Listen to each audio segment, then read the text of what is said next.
project that didn't really know I was going to be having. But I ended up with this Lionel Seaboard co-loader.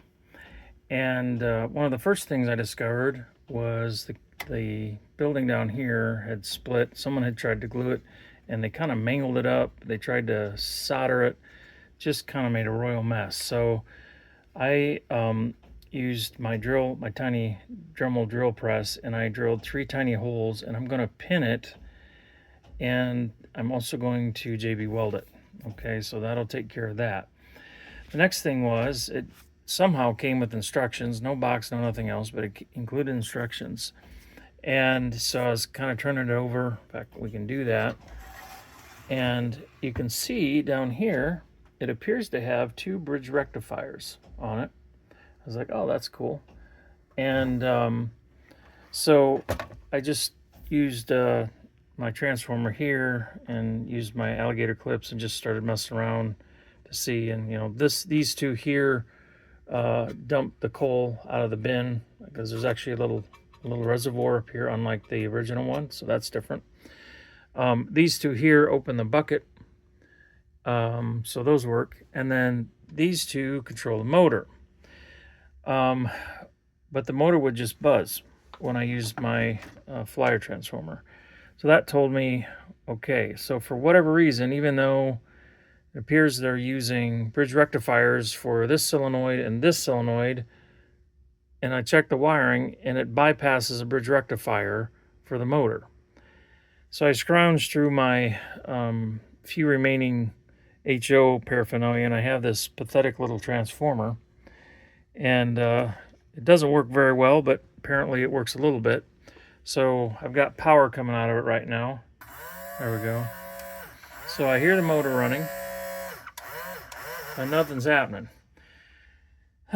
So the next thing I need to do, I guess, is pull this assembly. I don't know if there's a way I don't know that I can get to this gearbox without doing that. But I need to pull. There's some gears in here, obviously, and I need to take a look at them and see what's going on. I don't know if something's stripped, fell off, broken, but until I get it apart, I won't know. So, word of caution, if you have one of these and you want to remove the motor and gear assembly, the 4 bolts or screws furthest away from the terminals are threaded, but the last 2 are threaded and they have a nut underneath. And the threads, I don't quite understand, but this thing just got all chewed up. First time it's ever been removed, and it got all chewed up. So just a word of caution if you are messing with one of these. Okay, so again, I will pause the camera, but we can see that we've got 2 small screws down there that I'll need to take loose, and then maybe I can get at this bottom plate to see what's going on with getting that apart.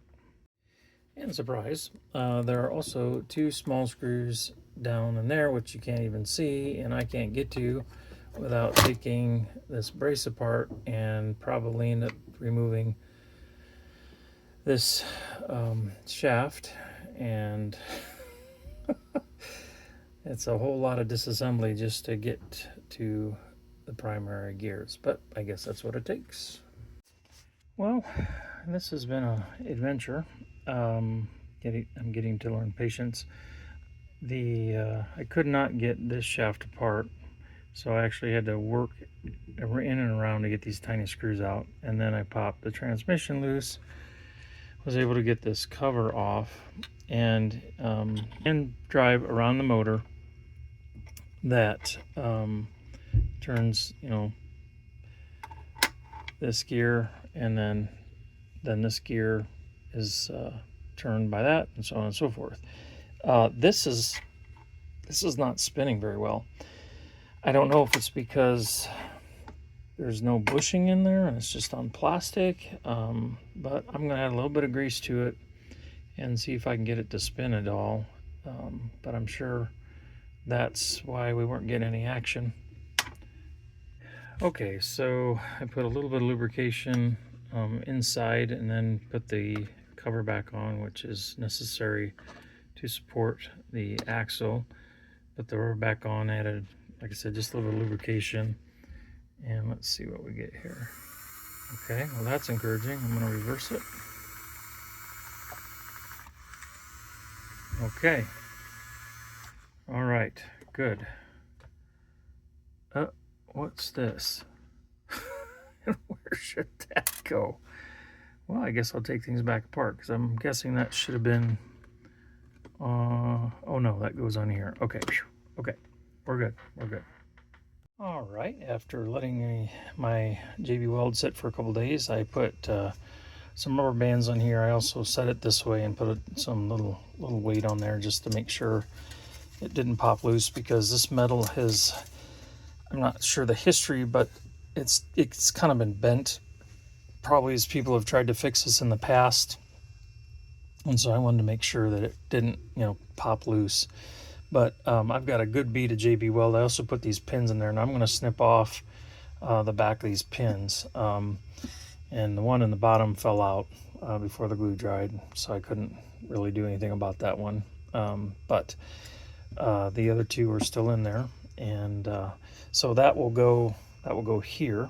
And after I pull the pins, I'll go ahead and mount it. There's just 4 of these little twist tabs on the front and rear corners, which again, it's too bad they didn't have them on the sides, you know, here and here, because if they would have done that, this building probably never would have popped apart. You know, it's hard to say that what happened, but I'm guessing someone maybe hit it, bumped it, something like that, and it just, you know, contorted enough to pop the little welds apart. So, all right, I'll bring it back once I've got it mounted. All right, so here we are with the Lionel produced Seaboard cooling tower. Paint overall is really nice on this. The exception is, of course, this corner. It's been abused and misused, and people have attempted to put things back together. And just let me recap. So this originally came with a controller that had 3 buttons on it. One took the hoist up and down. Another closed and opened the bucket, and then there's also a solenoid that opens a little reservoir in here that lets stuff come down into your waiting car. And that did not come with this this piece. I don't know, I got all this stuff, you know, third, fourth hand, and who knows where it went. I have the manual for it, but not the box either. But and the other thing I want to tell you is, or one of the things I want to say is, while this solenoid and the solenoid for the claw can be used with AC or DC transformers, it doesn't matter. The motor has to be run with a DC transformer. It does not have a bridge rectifier, whereas the other two do. Now, the reason I think they chose not to put a bridge rectifier in for the motor is because if they did that, then they'd also have to have some sort of a reverse unit. And so probably in an effort to keep costs down, they just made you use something, a DC power source that had a reverse switch on it. So what we're going to do now is we're going to pick up this broken, we'll do 2 things. I got 2 broken things here. We'll leave them on the ground here. And I'm going to go ahead and power up the hoist here.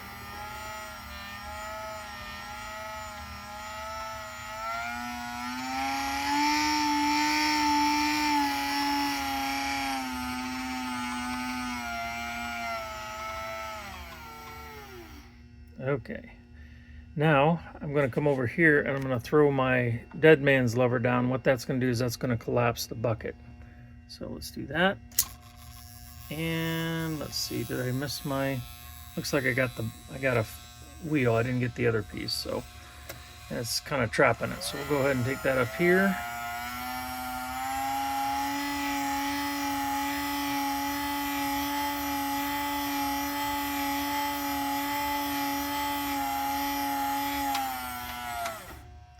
I'm going to lift up on the dead man switch and then open the bucket and drop the wheel into the hopper.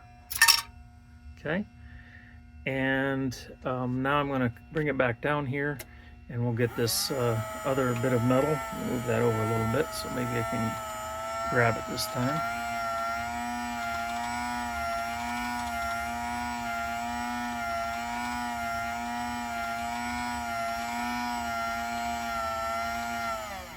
Okay, again, throw my dead man switch here.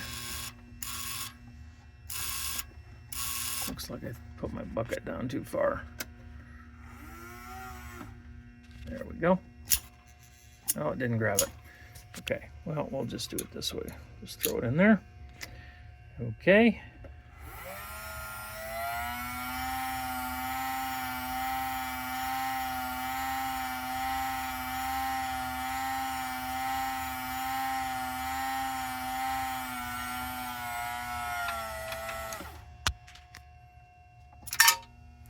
Okay, now what I'm going to do is I'm going to switch this power feed from here to here, and that'll release the solenoid here, and we'll see those two things drop down here into the waiting coal car.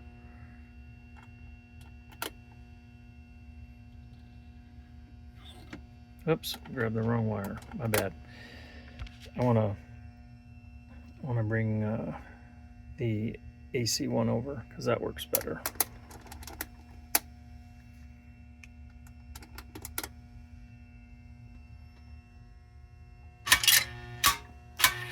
Oops, looks like they got hung up.